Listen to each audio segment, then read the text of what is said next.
ገጸይን መላእ አካላተይን ትምህርተ መስቀል ሰለስተ ጊዜ ማዕተብ ኣለኹ።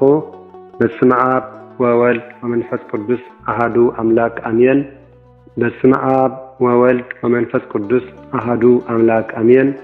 በስመ አብ ወወልድ ወመንፈስ ቅዱስ አሐዱ አምላክ አሜን። ሎሚ ዕለት 28 ጥቅምቲ በዚ ዕለት እዚ ጎይታናን አምላኽናን መድሓይናን ኢየሱስ ክርስቶስ ክብር ምስጋና ይኹን አሜን። በዚ ወንጌል ቅዱስ ሉቃስ ምዕራፍ 10 ካብ 27 ክሳብ 41 ዘሎ ቃል እግዚአብሔር አምላኽ ምስ ነንብብ ከም ዝስዕብ ብምባል ሰማያዊ እግዚአብሔር ንዓይንዓኹምን የስተምረና። አሜን አሜን አሜን። ብዛዕባ ትንሣኤ ሙታን የልቦን ዝብሉ ሰደቃውያን ንምሃር ለቶ ስብሃት አይንተ እግዚአብሔር አቦታት ካህናት ላእካነ ምስጢር ሐዋርያት ዲያቆናት አቦታት አዴታት እግዚአብሔር አምላኽ ዘፍቅረኩም ፍቁራን ህፃናት ብናይ ገይታናን አምላኽናን መድሓይናን ኢየሱስ ክርስቶስ ፍጹም ሰላም ኣብ ዘለናዮ ሰላም እግዚአብሔር ምስ ኩልና ህዝበ ክርስቲያን ይኹን አሜን። እግዚአብሔር አምላኽና ስለ ኩሉ ነገር ዝገብረልና ክብር ምስጋና ይኹኖ። በረኸታ ረድኤታ ንያዲና ቅድስት ማርያም ወላዲተ አምላኽን በረኸት ኩሎም ቅዱሳንን ንሳና ይሕደር። ጉባኤና ይባርክ። ንሰምዖ ቃል እግዚአብሔር ንመንግስተ ሰማያት መውረሲ ንኃጢአትና መደምሰሲ ይግበረልና። ናይ ዕለቱ ቃለ ወንጌል ቅዱስ ሉቃስ ምዕራፍ 10 ክንሰምዒና እግዚአብሔር ንኹልና ዓይነ ልቦናና የብርሃልና አሜን።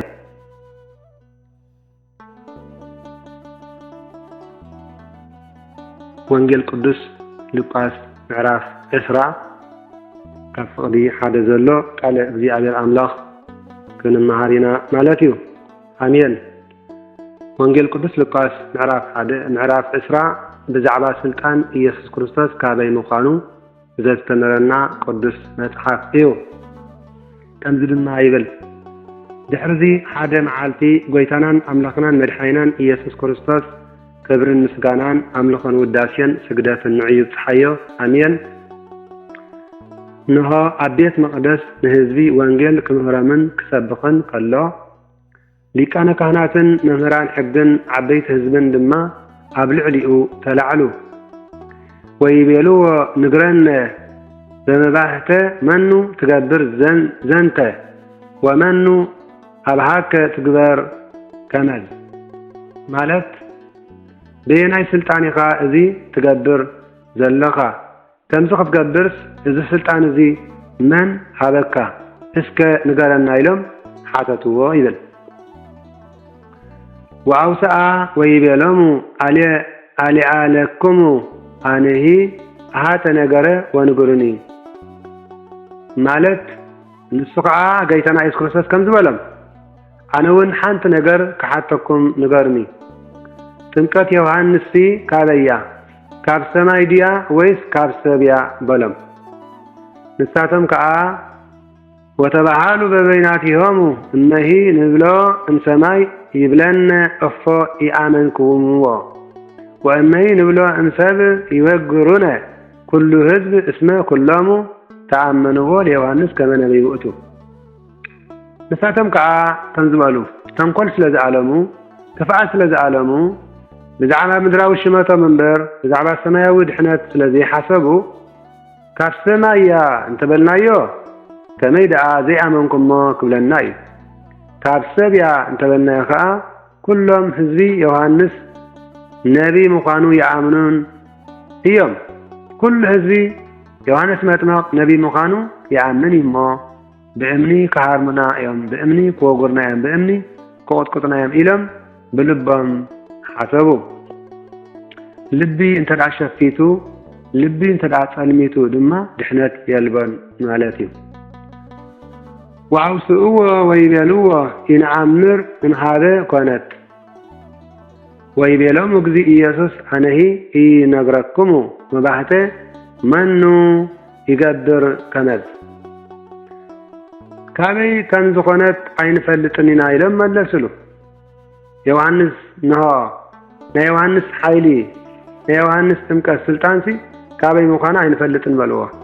እንዳፈለጡ ከለዉ እንዳተረድኡ፣ ምክንያቱ ካብ ሰማይ እንተበልናያ ታንኩም ዳ እዚኣመንኩማ ክብለና እዩ። كمدري أنت بني آدم حزب بدار بأمني قد كتو خطفا النعي سلطان ناشمتنا كسعر النعي إلى مثل ذا حسب مالتي كلتا نقل زي اللي حانتنا يركب مالتي ويتانا أملاقنا مدحينا إيسوس كريستوس كعا عناون بيناي سلطان إذي كم زقبر أي نقرأكم ني بلم السلام أي نفلت من عميلة كيتانا إيسوس كريستوس قل أي نقرأكم ني يهم تملكاتو أي فلتني بلمن ندعي بلمن تدع تنقل سلا حسبكم بنصح الناس لزيكمكم بقلة الناس لزي نتعكم عناون إذا سلطان ذي كابينا يقبركم زله أي نقرأكم من إيه لحيل إذا أي نقرأكم ني بلم ونعطو تزاز أملاك كحز دايد اللي تزاز أملاك كفلت زيد اللي تزاز أملاك كقبر زيد اللي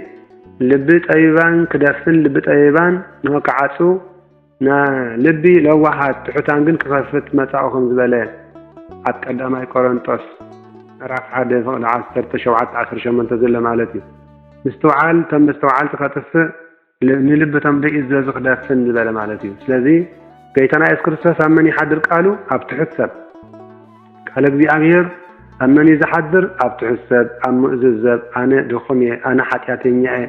زبل مالتي حتياتو معالتاوي نتحازاتو له سب እግዚአብሔር ቃል ይገለጻሉ እሺ በእንተ እኩያን አቀብተ ወይን وهذا يمثل لهم ለህዝብ ዘንተ ምሳሌ በእሲ ተከለ ወይነ ወሲመ ለቱ አቀብተ ለወይኑ ምስላ ሓረሰታ ተክልት ወይኒ ጎይታና ኢየሱስ ክርስቶስ ከአነቶም ህዝቢ እዚ ምስላዚ ክነግሮም ጀመረ ማለት ሓደ ሰብኣይ አታክልት ወይኒ ተከለ ሓለውቲ ገበረሉ መጥመቕ ወይኒ ኩዓተሉ ገንቢ ሰራሓሉ ናብ ርሑቕ ሃገር ውን ከደ ኣብ መገሹ ድማ ደንጎየ ግዜ ፍርያት ምስ በፅሐ ካብቲ ተክልት ወይኒ ፍረ ክህብዎ ንገሊኡ ናብቶም ሓረስቶት ለኣኸ እቶም ሓረስቶት ግና ወቂዖም ጥራይ ኢዱ ሰደድዎ ካልኣይ ግዜ ድማ ካልኣይ ገሊያ ድማ ለኣኸ ንዕኡን ወቂዖም ኣዋሪዶም ጥራዩ ሰደድዎ መልሹ ከዓ ሳልሳይ ገሊኡ ለኣኸ ማለት ሳልሳይ ገሊያ ዮሐንስ መጥመቕ ይኾናሉ ማለት እዩ እቶም ቀዳሞት ኣቦታትና ነቢያት እዮም ንዑ ድማ ኣቕሲሎም ዝተጎግዎ ሽዑ ትዋና ተኽልቲ ማለት ገይታናን እግዚአብሔር ኣምላኽና እንታይ ደኣ ክገብር እየ በለ ነዚ ዘፍቅሮ ወደይ ደኣ ክልእኽ ንዑስ ሪኦም ይሓፍሮ ግዲ ይኾኑ ኢሉ ለዓኾ እዚ ማለት ድሕሪ 5500 ዘበን ንጎይታናን ኣምላኽናን መድሓኒናን ኢየሱስ ክርስቶስ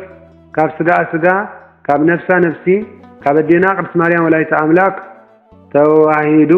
ተወሊዱ ከድሕነና ከም ዝመፀ እሞ ነሆ ሓረስቶት ተባህሉ አይሁዳውያንን ጸሐፍቲ ፈሪሳውያንን ድማ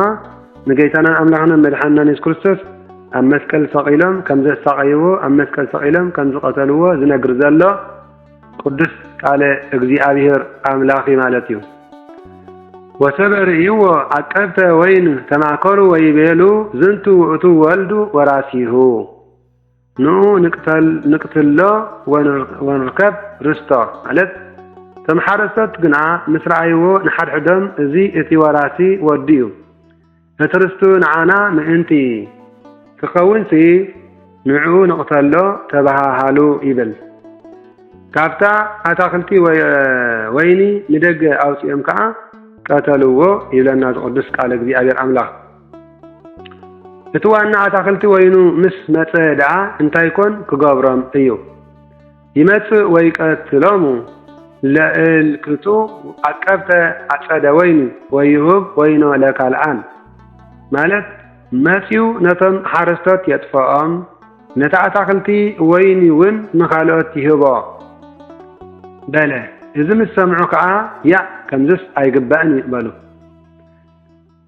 ንሱ ግና ናብዓቶም እንዳጠመተ ከምዚ በሎም እቲ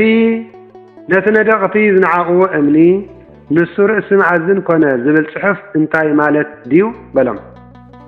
ኣብቲ እምንቲ ዝወደቐ ዘበለ ክስበር እዩ እቲ እምንቲ ዝወደቐ ድማ ክጭፍለቕ እዩ ይብለና ቅዱስ ቃል እግዚአብሔር ኣምላኽ ማለት ንጌታና ኢየሱስ ክርስቶስ ዝከሓደ ናይ ዘለዓለም ህይወት የብሉን ናይ ባሕቂ ቀፂሉ ከምዚ ይብል ሊቃነ ካህናትን መምህራን ሕግን ከዓ ነዚ ምስላዚ ብዛዕባኦም ከም ዝተዛረበ ስለ ዝፈለጡ በታ ሰዓቲኣ ክሕዝዎ ደለዩ እንተኾነ ነቲ ህዝቢ ፈርሁ ይብል ብድሕርዚ ብዛዕባ ንቄሳር ዝኽፈል ግብሪ ዝነግር ቃል እንታይ ኮን ይምልስ ይኸውን ብምባል ሕቶ ኣቕረብሉ ከምዚ ድማ በሉ ካብኡ ምስ ኣልገሰ ዝጸናጸንዎ ብሕቡእ እንሆ ኣጽንሕሉ ካብኡ ምስ ኣልገሰቲ ዝጸናጸንዎ ብሕቡእ ኣጽንሕሉ ይብለና ቅዱስ ቃል እግዚአብሔር ብቃሉ ምእንቲ ከስሕትዎ ናብቲ ረማዊ በዓል ስልጣን ንፍርዲ ኣሕሊፎም ምእንቲ ክህብዎ ቁንዓት ዝመስሉ ሰለይቲ ሰደድሉ እቶም ሰለይቲ ከዓ መምህር ብሓቂ ደኣ መንገዲ ኣምላኽ ትምህር እምበር ገጽ ሰብ ርኢኻ ከም ዘይተዳሉን ሓቂ ከም ትዛረብን ከም ትምህርን ንፈልጥ ኢና ስለዚ ሓንቲ ሕቶ ነራትና እሞ ክትምልሰልና በልዎ ማለት ንቄሳር ግብሪ ክንህብሲ ግቡእ ድዩ ወይስ ኣይፋልን ኢሎም ሓተትዎ ጎይታናን ኣምላኽናን መድሓኒናን ኢየሱስ ክርስቶስ ግና ጉርሖም ፈሊጡ ከምዚ በሎም ንምንታይ ከተፈትኑኒ ኣለኹም እቲ ዲናር ኣርኢኒ በሎም ንሳቶም ድማ ኣንፂኦም ኣርኣይዎ ምስሉን ጽሕፈቱን ናይ መን እዩ በሎም ንሳቶም ከዓ ናይ ቄሳር በሉ ንሱ ድማ እቲ ናይ ቄሳር ንቄሳር እቲ ናይ ኣምላኽ ድማ ንኣምላኽ ሃቡ በሎም ኣብ ቅድሚት ህዝቢ ብዘረብኡ ከስሕትዎ ኣይከኣሉን ብጣዕሚ ዘረብኡን ምላሽን ተገሪሞም ድማ ኣጽቀጡ አሜን ክብር ምስጋና ይትሓዮ ንጌታና ኢየሱስ ክርስቶስ ብዛዕባ ትንሣኤ ሙታን የልቦን ዝብሉ ሰደቃውያን ብድሕርዚ ብዛዕባ ትንሣኤ ሙታን የልቦን ዝብሉ ሰደቃውያን መፁ ካብኣቶም ድማ ትንሣኤ ሙታን የልቦን ዝብሉ ሰደቃውያን ድማ ገሊኦም ናብኡ መፂኦም ከምዚ ኢሎም ሓተትዎ ኦ መምህር ሓደ ሰበይቲ ዘላቶ እሞ ተመርዒ ዝነበረ ሓድጊ ሓደገ እንተሞተ እሱ ምስ ሞተ ብድሕሪኡ ሓዉ ነታ ሰበይቲ ወርሳ እሞ ንሓዉ ሓድጊ የቆመሉ ኢሉ ሊቀ ነቢያት ሙሴ ጽሒፍልና ኣሎ እምበኣርከስ ኣባና 7 ኣሕዋት ነበሩ እቲ ቀዳማይ ሰበይቲ ኣትዩ ከይወለደ ሞተ ከምኡ ድማ እቲ ካልኣይን እቲ ሳልሳይን ኣእትዮማ ነይሮም እዮም ነዚ ሓንቲ ሰይተሓወሙ እሞ ሰሙን ውሉድ ከይሓደጉ ሞቱ ከምኡን 7ቲኦም ኣእትዮማስ ውሉድ ከይሓደጉ ሞቱ መወዳእቱ እታ ሰበይቲ እውን ሞተት እምበኣርሲ 7ቲኦም ኣእትዮማ ነይሮም እዮም እሞ እታ ሰበይቲ እቲኣ ብግዜ ትንሣኤ ሙታንሲ ሰበይቲ መኖም ክትከውን እያ በልዎ ጎይታናን ኣምላኽናን መድሓኒናን ኢየሱስ ክርስቶስ ከዓ በሎም ደቂ ዝዓለም እዚኣ የውስቡን የዋስቡን ይወልዱን ይዋለዱን እዮም እቶም ነታ ሰማያዊት ዓለም እቲኣ ንምውራስ ዝበቕዑ ግና ሙታት ክትንስኡ ከለዉ ኣየውስቡን ኣየዋስቡን እዮም ስለዚ ኣብ ሰማያሲ ከም ቅዱሳን መላእኽቲ ኣምላኽ ስለ ዝኾኑ ደቂ ትንሣኤኦም እሞ ውሉድ ኣምላኽ እውን ስለ ዝኾኑ ድሕሪ ደጊም ክመቱ ኣይክእሉን እዮም ማለት ሞት የብሎምን ሙታት ከም ዝትንስኡ ግና ሊቀ ነቢያት ሙሴ ድማ እግዚአብሔር ኣብ ጥቓ ቆጥቋጥ ከሎ ኣነ ኣምላኽ አብርሃም ኣምላኽ ይስሐቅን ኣምላኽ ያዕቆብን ከም ዝበሎ ተዛሪቡ ኣሎ በሎም ንዑ ኩሎም ሕያውያን እዮም እምበር ንሱስ ናይ ሕያውያን ኣምላኽ እምበር ናይ ሙታት ኣምላኽ ኣይኮነን በሎም እግዚአብሔር ኣምላኽና ንሊቀ ነቢያት ሙሴ ከምዚ ክብሎ ከሎ ማለት አብርሃም ይስሐቅ ያዕቆብ ብህይወተ ስጋ ኣይነበሩን እንታይ ደኣ ብኣካለ ነፍሲ ሕያውያን ስለ ዝኾኑ ብመዓልቲ ትንሣኤ ድማ ዘተንስኦም ጎይታ ስለ ዝኾነ ትንሣኤ ሙታን ከም ዘሎ ከረድእ ኢሉ ኣነ ኣምላኽ አብርሃም ኣምላኽ ይስሐቅ ኣምላኽ ያዕቆብ ዝበለ ገሊኣቶም ካብ መምህራን ሕጊ ድማ መምህር ጽቡቕ ተዛሪብካ ኢሎም መለስሉ ካብኡ እንድሓር ሓንቲ እኳ ክሓትዎ ኣይደፈሩን ብለና አሜን ጎይታና ኢየሱስ ክርስቶስ ንፈሪሳውያን ክርስቶስ ወዲ መን ኢሉ ከም ዝሓተቶም መጨረሻ ክርስቶስ ሰባት ወድመን ይብልዎ በሎም ብድሕሪ እዚ ጎይታና ኢየሱስ ክርስቶስ ከምዚ በሎም ከመይ ለምዮም ክርስቶስ ወዲ ዳዊት እዩ ዝብሉ ዳዊት ባዕሉ ኣብ መጽሓፍ መዝሙር ጎይታ ንጎይታይ ንጸላእትኻ መርገጽ እግርኻ ክሳዕ ዝገብሮም ኣብ የማነይ ተቐመጥ በሎ ይብል እምበኣር ባዕሉ ዳዊት ጎይታይ ካብ ዝብሎ ደኣ ከመይ ኢሉ ወዱ ይኾኖ በሎም ጎይታና ኢየሱስ ክርስቶስ ብዘሎቲ ህዝቢ ክሰምዕ ከሎ ደቀ መዛሙርትኻ ከምዚ ይበሎም ወለል ብዝብል ክዳውንቲ ምዝዋር ካብ ዝደልዩ ኣብ ዕዳጋ ሰብ ብክብሪ ሰላም ክብልዎም ኣብ ዕዳጋ ኣብ ቤት ጸሎት ፊት ንፊት ምቕማጥ ኣብ ምሳሕ ከዓ ዝለዓለ ስፍራ ካብ ዝፈቱ መምህራን ሕጊ ተጠንቀቑ እቶም ኣባይቲ መበለታት ዝበዝበዙ ንምኽንያቱን ጸሎት ዘንውሑ ንሳቶም ብርቱዕ ፍርዲ ክረኽቡ እዮም እሞ ተጠንቀቑ በሎም ስለዚ እምነት ምስ ግብሪ ምስ እምነት ደኣ ዘድሕን እምበሪ መዓርግ ከምዘየድሕን ዝነግር ቃል እግዚአብሔር ኣምላኽ ማለት እዩ መዓርግ ሊቃነ ጳጳሳት ክንከውን ንኽእል ጳጳሳት ክንከውን ንኽእል ኤጲስቆጶሳት ክንከውን ንኽእል ቆመሳት ክንከውን ንኽእል ካህናት ክንከውን ንኽእል ሊቃነ ካህናት ክንከውን ንኽእል ዲያቆናት ክንከውን ንኽእል መዛምራን ኣቦታት ኣዴታት ሰበኽቲ ወንጌል መምሃራን ዝኾንና ንኹን እምነት ምስ ግብሪ ምስ እምነት ብዘይ ግብሪ መውቲያ ግብሪ ብዘይ እምነት ድማ መውቲያ እዚአን ክልቲአን ተተሓሒዘን እየን ዝኸዳ ማለት እዩ ስለዚ ኩሉ ግዜ ጾም ጸሎት ስግደት ንስሓ ምጽዋት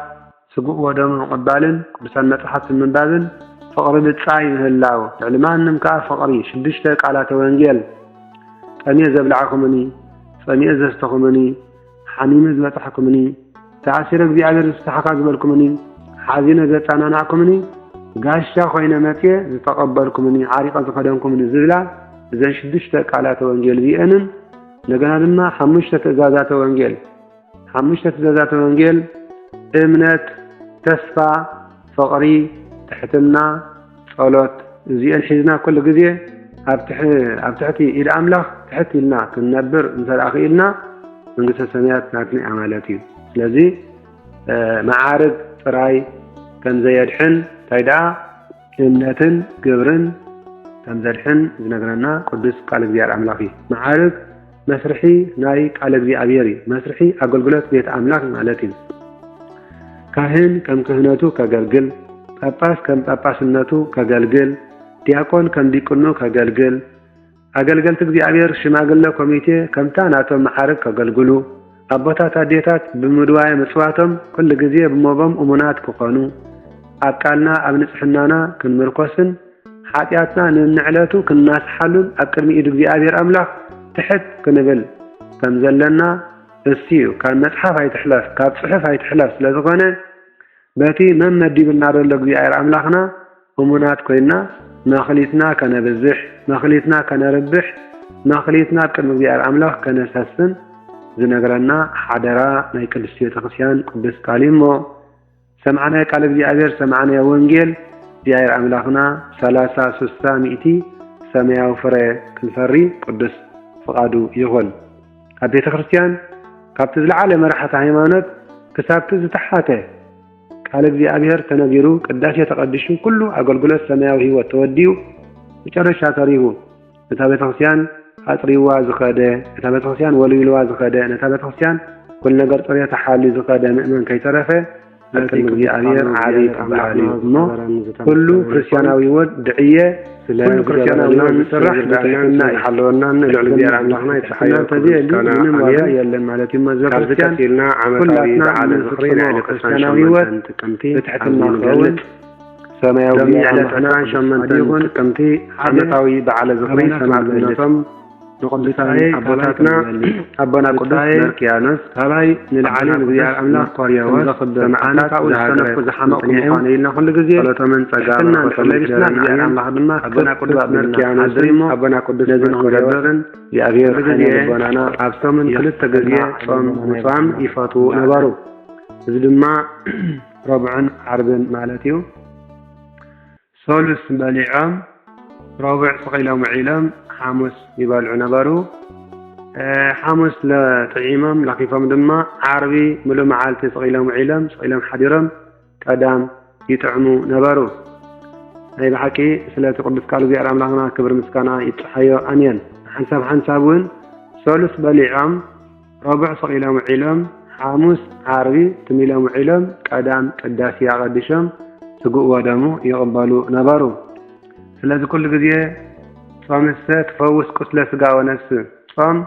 ቁስለ ስጋን ነፍስን ተፈውስያ ስለ ዝብል كل ጊዜ በፍላይ ኣብ ጊዜ ቅዳሴ ለምሳሌ ጽባህ ቅዳሴ እንተዳሃልዩ ቅድሚ 18 ሰዓታት ስጋው መግቢ ተነጊብና ን18 ሰዓታት ዝኣክል ጾም ጸይምና እቲ ስጋው ወደሙ ክንቀበሎ ከም ዝግባእ ቅዱስ ቤተክርስቲያንና ኣብ መጽሐፈ ቅዳሴ መምርሒ ትበና መምርሒ ትእዘና ማለት እዩ እዚ ነቦታትና ካህናት ንኣሕዋትና ዲያቆናት ነቦታት ነዴታት ንመዛምራን ንኹሉ ህዝበ ክርስቲያን ዝምልከት ማለት እዩ ዓቕሚ ኣዳም ዝኣኸለ ዓቕሚ ሔዋን ዝኣኸለት ስርዓተ ቅዳሴ ተኸቲሉ ስጉእ ወደሙን ዝቕበል ዘበለ ኩሉ 18 ሰዓታት እዚ ጾም ክንጸውም ከም ዝግባእ ኩሉ ነገር ይብሓቂ ምክንያቱ ቀዳሚያ ለጥበብ ፈሪሃ እግዚአብሔር መጀመሪያ ጥበብ ፍርሃተ እግዚአብሔር እሞ ሰብ ድማ በሁሉ ቃል አምላክ ከአንበብ በእንጀራ ናይ ስጋኒ ዓለም ጥራይ አይነብርን እዩ እዚ ስለ ዝኾነ ነዚ ቃል እዚ ፍቅሪ እግዚአብሔር ሒዝና ትሕትና ሒዝና ፈሪሃ እግዚአብሔር አምላክ ሕዲርና ክንሰምዖን ክንክተሎን ይግባአና እሞ ካበቦና መርኪያ ነስን ካበቦና ቅዱስ መርቆሬዎስን ሰማዕታት ቅዱሳን ዘሃገር ቁስጥንጥንያ ንመሃር ነገር እንጠልዩ ንመንግስተ ሰማያት ክንኣትዋ ንኽእል ብሓያል ጾምን ጸሎትን ብክርስቲያናዊ ስነ ምግባርን ንኹሉ ዲያብሎስ ዘምጾ ፈተና ብምስዓርን ምዃኑ ክንግንዘብ ይግባአና እዩ ማለት እዩ ጸሎቶም ረድኤቶምን ጸጋ በረኸቶምን አይፈለየና አሜን ካልኣይ ዓመታዊ በዓለ ዝኽሪ ዝኽሮም ንቅዱሳን አቦታትና አቦና ቅዱስ መቅዱ አቦና ቅዱስ መቃርዮስ ጻድቅ ያፌት ወደ አቦና ኖህን አቦና ቅዱስ ይምዓታ ሓደ ካብ ተስዓቱ ቅዱሳን ሮማውያን ናብ ሃገርና ኤርትራ ናብ ሃገርና ኢትዮጵያ ዝኣተው ቅዱሳን ሮማውያንን አቦና ይምዓታ እዩ ማለት እዩ ጸሎቶምን በረኸቶምን ምሳና ይሕደር አሜን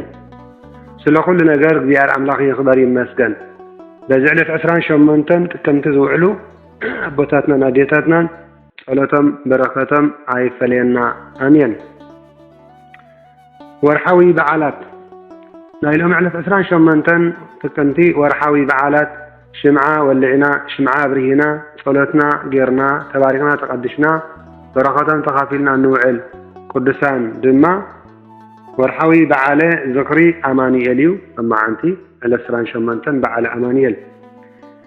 እዚ ማለት ድማ ልደት ናይ ጎይታናን አምላኽናን መድሐይናን ኢየሱስ ክርስቶስ ኣብ 4 ዓመት ሓደ ግዜ ብዘበነ ዮሐንስ 28 ታሕሳስ ስለ ዝውዕል እዩ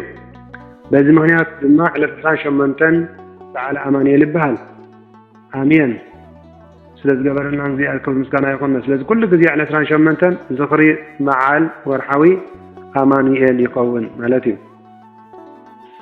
ካልኣይ ወርሓዊ በዓለ ዝኽሪ አቦታትና አብርሃም ይስሐቅ ያዕቆብ እዩ እዚ ዕለት 28 መተሓሳሰቢ ናይ ቅዱሳን አቦታትና አበዊነ ቀዳሞት ናይ እምነት ፓትርያርካት ናይ ብሉይ ኪዳን ናይ ኦሪት ዘበን ቀዳሞት ፓትርያርክ ናይ ቅዱስ ቤተክርስቲያንና በእምነት ቅዱሳን አቦታትና ተባሂሎም ኣብ ቀዳማይ ደረጃ ስርዑ ቅዱሳን አበዊነ እዮም አቦና አብርሃም ኣብ መበል 175 ዓመቱ ዓረፈ ኦሪት ዘፍጥረት ምዕራፍ 25 ካብ 7 ክሳብ 11 ተመልከቱ አቦና ይስሐቅ ኣብ መበል 180 ዓመቱ ዓረፈ ኦሪት ዘፍጥረት ምዕራፍ 35 ካብ 27 ክሳብ 29 ክንምልከት ንኽእል 35 ኦሪት ዘፍጥረት አቦና ያዕቆብ ኣብ መበል 147 ዓመቱ ዓረፈ ኦሪት ዘፍጥረት ሓሙሳ ካብ 22 ክሳብ 26 ዘሎ ቃል እግዚአብሔር ክንምልከት ንኽእል አቦና ዮሴፍ ወደ አቦና ያዕቆብ ድማ ኣብ መበል 110 ዓመቱ ዓረፈ እዚኦም ቀዳሞት አበዊነ ብፍላይቶም ሰለስተ አብርሃም ይስሐቅ ያዕቆብ ህዝብኹም ከም ሕፃ ባሕርን ከም ሰማይ ከዋክብትን ከም ዝሓልኩም እየ ብምባል ከነዓን ከም ዘውረሰም ንሕናውን ሰማያዊት ኢየሩሳሌም መንግስተ ሰማያት ከም ንወርስ ዝነግር ሰማያዊ ቃለ እግዚአብሔር አምላኽ እዩ። ብሓቂ ኣቦና ቅዱስ ዮሴፍ እውን ኣብ በበል 110 ዓመት ይዓሪፉ ኣብ ኦሪት ዘፍጥረት ምዕራፍ 50 ካብ 22 ክሳብ 26 ዘሎ ቃለ እግዚአብሔር አምላኽ ምስ ንምልከት ማለት እዩ። ስለቲ ቅዱስ ቃሉ እግዚአብሔር አምላኽና ዝኸበረን ዝተመስገነን ይኹን አሜን። ጸሎተ ረድኤቶም ይሓልወና ከምቲ ንአብርሃም ንዘርእን ዝነገሮም ንዘለዓለም ዓለም ምሕረቱን እናዘከረ ንእስራኤል ባሪኡ ተቐበሎ ከም ዝበለ ወይቤሎሙ ሳሎ ዝበለብቲ ጸሎተ ግዝእትነ ማርያም ማለት እዩ። ወተዘከሮ ሳለ ዘይቤሎሙ ለአበዊነ አብርሃም ወለዘርእዩ እስከ ለዓለም ዓለም ከም ዝበሎ እቲ ዝኽሮምን ቅድስናኦምን በረኸቶምን ቃል ኪዳኖምን እግዚአብሔር አምላኽ ዝኣተወሎም ንዓና ንደቆም ክባርኹናን ክቅድሱናን ብዓጸደ መንፈስ ብዓጸደ ነፍሲ ክባርኹና ክነብሩ ሰማያዊ እግዚአብሔር አምላኽና ቅዱስ ፍቃዱ ይኹን። ቅዱሳን ብህይወተ ስጋ ኮለው ብህይወተ ስጋን ብነፍስን የማልዱና ቅዱሳን ብህይወተ ስጋ ካብዚ ዓለም እዚ ምስ ሓለፉም ሳዕርፉ ድማ ብዓጸደ ነፍሲ ንዘንቱ ዕለት ከማልዱና ከተዓርቁና ዝነብሩ ሰማያውያን ንጹሓን ቅዱሳን ኣቦታትና እዮም እሞ ረድኤቶም በረኸቶም ይክፈለና አሜን አሜን። ሳልሳይ ሎሚ ዕለት 28 ዝውዕል በዓለ ዝኽሪ ወርሓዊ በዓለ ዝኽሪ ዕረፍታ ንቅድስቲ ሶስና እዩ። ኣብ መጽሓፈ ቅዱስ ሓደ ምዕራፍ ዘሎ መጽሓፈ ሶስና ክነንብቦ ንኽእል ማለት እዩ። ኣብ ካልኣይ ቄነና ዝርከብ መጽሓፈ ሶስና ኣብ ካልኣይ ቄነና መጽሓፍ ቅዱስ ንረኽቦ መጽሓፈ ሶስና ኣዴና ቅድስቲ ሶስና ጸሎታን ኣማላድነታን ኣይፈለየና። ቅድስቲ ሶስና እምንቲ በዓልቲ ሓዳር እምንቲ ኣብ ሃይማኖታ ዝቆመት ኣብ ቃል ኪዳና ዝቆመት ብዝሙት ክትወድቕ ዘይከኣለት ከቢድ ፈተና ከቢድ ፍርድ እኳ እንተረኸባ ድንከ ንሆ እምነታ ቀጥ ኣቢላ ዝሓዘት ኣብነት ናይ ኣብነታውያን ሰብ ሓዳር ኮይና ዝወፀት ቅድስቲ ኣደ ኣብነታዊት ናይ ሰብ ሓዳር ኮይና ዝተረኸበት ቅድስቲ ኣዴያ እሞ ኩላትና ነዛ ዘይተሓልፍ ርስተ መንግስተ ሰማያት ከነቋመት ነዛ ዘላ ዓለም ድማ ኩሉ ግዜ ንዕቕና ብጾምን ጸሎትን ህይወትና ክንቅድስ ህይወትና ክንሕሉ ሰማያዊ እግዚአብሔር አምላኽና ቅዱስ ፍቃዱ ይኹን አሜን። ናይ ብሓቂ ኣይፋል ንሓጢያት ኣይፋል ንርክሰት ዝበለት ቅድስቲ ኣዴያ ነቶም ትእዛዙ ዝሕሉ እግዚአብሔር ሓለዋን ረድኤቱን ኣይፈልየሎምን እዩ። ስለዚ ከዓ ንነቢ ዳንኤል ኣተሲኡ ሓቀኛ ፍርድ ንኽትረክብ ዘብቅዓ ቅድስቲ ኣዴያ ቅድስቲ ሶስና መጽሓፈ ሶስና ብፍላይ ኣንብብዋ ኢኹም እሞ ካብ መጽሓፈ ሶስና ኣብ ህይወትና ኣብ ናብራና እንታይ ንምሃር ብምባል ዓብ ግንዛቤ ክንወስድ ክንክእል ኢና ህዝበ ክርስቲያን አሜን። ብሓቂ እዞም ቅድሚ ዕለተ መርዓና ምእኻሉ ድንግልናና ነጥፍእ እዘን ቅድሚ ዕለተ መርዓና ምእኻሉ ድንግልናና ነጥፍእ እዘን ብዘይ ቃል ኪዳን ኣብ ኮለና ብወሰን እንወልድ ብደገ እንወልድ ብዘይ ቃል ኪዳን ንባዝሓን ንነብርን ካብዚ ንኢትዮጵያ ብምኻድ ኣብ ማዛጋጃ ቤት ጥራይ ቃል ኪዳን ኣሲርና ንምለስ ካብዚ ንሱዳን ብምኻድ ኣብ ማዛጋጃ ቤት ጥራይ ቃል ኪዳን ኣሲርና ንምለስ ካብዚ ንኬንያ ንኡጋንዳ አንጎላ ብምኻድ ንኤርትራ እውን ከይተረፈ ብምኻድ ግብፂ ንግሪኽ ናብ ዝተፈላለዩ ስፍራታት ብምኻድ ቃል ኪዳን ከይ ኣሰርና ኣብ ኮለና ናይ መንግስቲ ናይ ማዛጋጃ ቤት ናይ ኮሚን ጥራይ ተፈራሪምና ንነብር ህዝበ ክርስቲያን ካብ ገጽ እግዚአብሔር አምላኽ ማዕረኽ እንደ ርሕቕና ከም ዘለና ምክንያቱ ቃል ኪዳን ኣገልጋሊ ናይ እግዚአብሔር አምላኽ ዝኾነ እዝኒ ናይ እግዚአብሔር አምላኽ ዝኾነ ካህን እዩ ኣብ ቤተ ክርስቲያን ዘእስረካ ማለት እዩ። ካህን ማለት እኮ እዝኒ እግዚአብሔር ማለት እዩ። ናይ ብሓቂ ኣብ መንጎ እግዚአብሔር አምላኽ ኮይኑ ኩሉ ዝከብደናን ዘብለናን እንዳ ሰምዐ ናብ አምላኽ ዘተዓርቀናን ካብ አምላኽ ምሕረት ሰላምን ዝልምነልና ስለዝኾነ እዚ ቃል ኪዳን መጽሓፈ ተክሊል ሓዳር ድማ ካብ 7 ምስራተ ቤተክርስቲያን ሓደ ስለዝኾነ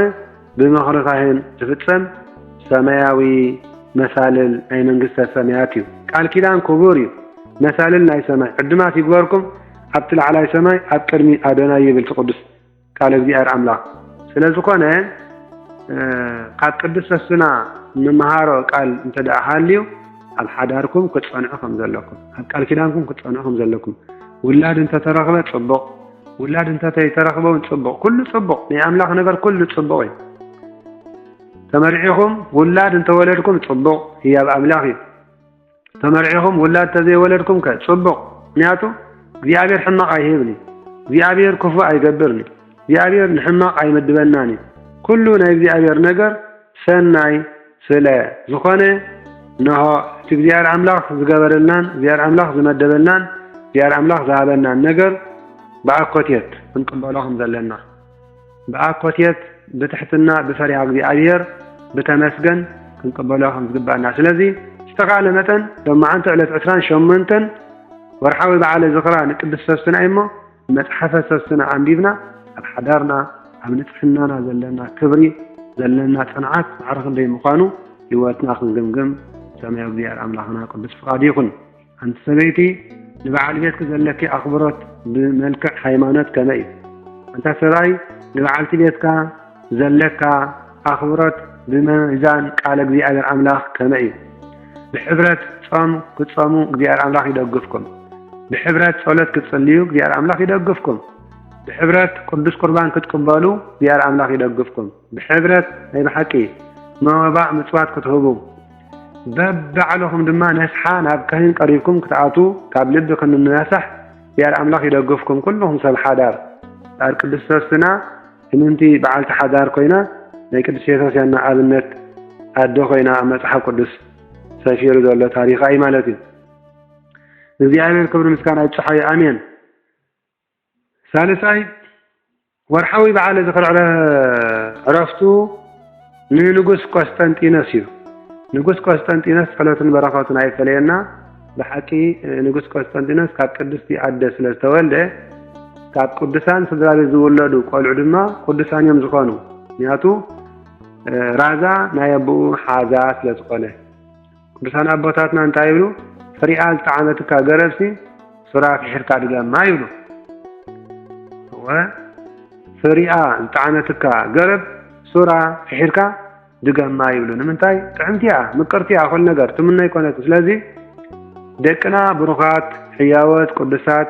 مؤزوزات نهايمانة ولود بأمنة ببهلن بكل نقر حبرة سبب زخبرو نولدهم زخبرو فرات صدقه تبلعو اي بحكيم صادق فرات صدقه ملعمة تعاود كابلوهم زبالة مزمور داويد نحنا دما بخنكن تعقستي بعقل مهدئة وكل نقر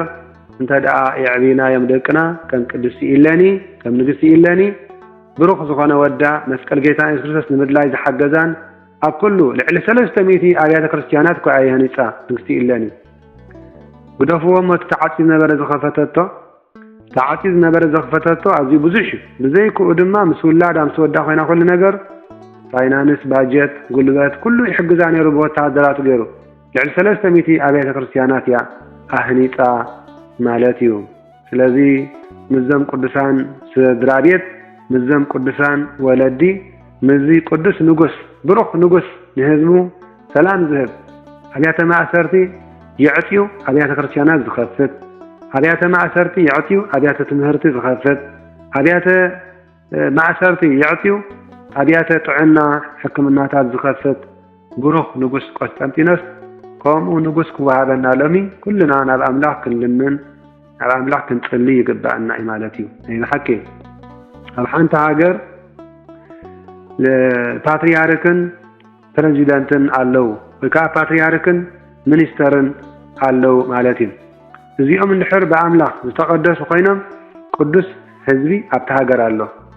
እዚኦም በአምላክ ክልቲኦም ዝተባረኹ ዝተቀደሱ እንድሕር ኮይኖም ዝተቀደሰ ህይወት ዝተቀደሰ ናብራ ዝተቀደሰ ሰላም ዝተፈኖ ሕብረተሰብ ኣብታ ሃገር ይህሉ ኩል ነገር ማለት እዩ ንምንታይ እዚኦም ክልቲኦም እዮም ምስ እግዚአብሔር አምላክ ኩል ነገር እቲ ፓትርያርክ ሊቀ ጳጳስ ብጸሎቱ እቲ ንጉስ ምድርኻ በሰራዊቱ እጂ እቲ ጳጳስ ብጸሎቱ ናብ እግዚአብሔር አምላክ የተዓረቕ እንታይ ይብል ህዝብኻ ባርኽ ርስትኻ ባርኽ ረአዮም አልዕሎም ቅድሶም ይብል ጸሎት ይገብር ለይትን መዓልትን በመዝሙር ዳዊት ተተኺሉ ከምቲ በዓል ቅዱስ ክርስቶስ ሰምራ ተተኺለን ስለ ህዝበና ቀላይ 12 ዓመት ጽልያ ነበረ ከምቲ በዓል ኣባ ገብረ መንፈስ ቅዱስ 100 ዓመት ጸለየ ወጸሎት ተመልከቱ كم تبع صادق أمنة تكل هيمانة نشوعات عمت بحنت قرم تطوي لم تصلي نبرو بربعته وجناتهم قراج حاتين غيرهم مالتي نهاي يقصو لكعكمو اتي باتريارك ويكاليك باباس لتهاجر يقوم مالتي نبي إلياس نال أملاح متصلي 3 عامات يشل شورن ما يهارن ما نشيل ما متصلي مدرسة ما يكافري أهيبا ما يهاريمو مالتي ስለዚህ ለነቢያት እግዚአብሔር ይሰምዓም ከም ፍቃዱ ገረም ተጻልየ መላን ሓንቲ ሃገር ንሐዋርያት እግዚአብሔር አምላክ ይሰምዓም ከም ፍቃድ አምላክ ገረም ተጻልየ መላን ሓንቲ ሃገር ንቅዱሳን ሊቃነ ጳጳሳት ወይ ካን ፓትርያርክ እግዚአብሔር ይሰምዓዩ ከም ፍቃድ አምላክ ፍቃዱ መልይን ተዳ ጸልይላ ንሓንቲ ሃገር ሰላም ፍቅርን ክወርዳ ማለት እዩ ስለዚህ ምድራዊ ንጉስ ድማ በሰራዊቱ ሃገር የልምዕ ጽርግያታት ተሰርሕ አብያተ ክርስቲያናት ያንጽ አብያተ ትምህርቲ ያንጽ አብያተ ጥዕና ያንጽ ኩሉ ነገር ያንጽ ማለት እዩ ነዚ ኩሉ ዝደኸመን ዘሃነጸን ድማ በመስቀሉ መን ይባርከሉ መርሐ ሃይማኖት ፓትርያርክ ማለት እዩ መርሐ ሃይማኖት ሊቀ ጳጳስ ድማ ሁሉ ይባርከሉ ስለዚህ ክልቲኦም ንሓንቲ ሃገር ገዲፈማ ክገሹ ይክእሉን እዮም ኣብ ሓደ ግዜ ክልቲኦም ገዲፈማ ንሓንቲ ሃገር ክገሹ ይክእሉን እዮም እቲ ፕሬሲደንት እንድሕር ሻሊ ኮይኑ ሊቀ ጳጳስ ኣብ ዓዲ ይጸንሕ ኣብ ሃገር ፓትርያርክ ማለት እዩ እቲ ፓትርያርክ እንተዳ ይገይሻሊ ኮይኑ ንደገ ድማ እቲ ፕሬሲደንት ኣብ ዓዲ ይጸንሕ ኣብ ሃገር ይጸንሕ ምክንያቱ መራሒ ሃይማኖት ብጸሎቱ መራሒ ምድሪ ብሰራዊቱ ንሓንቲ ሃገር ሰላምን ፍቅርን ይሕልዋ ይዝብል እሞ ከም በዓል ንጉስ ቆስጠንጢኖስ ንጽሓን አገልገልቲ ሃገር ንጽሓን መራሕቲ ሃገር يأجر كتن سألنا قدس فقاديغن نسألي إن لمن لمنك وعبكم دول يغترقبوا كحك فتلكم تبايلنا أينا دول يركب لمنه يقبل زكو حكو يخفتلو حزب كريستيان ما نزين هنقبر سنة يبدي على أملاكنا قدس فقاديغن أنين سلو كل نجر أملاكنا يسكرستاس كبر مسكانا يتحيو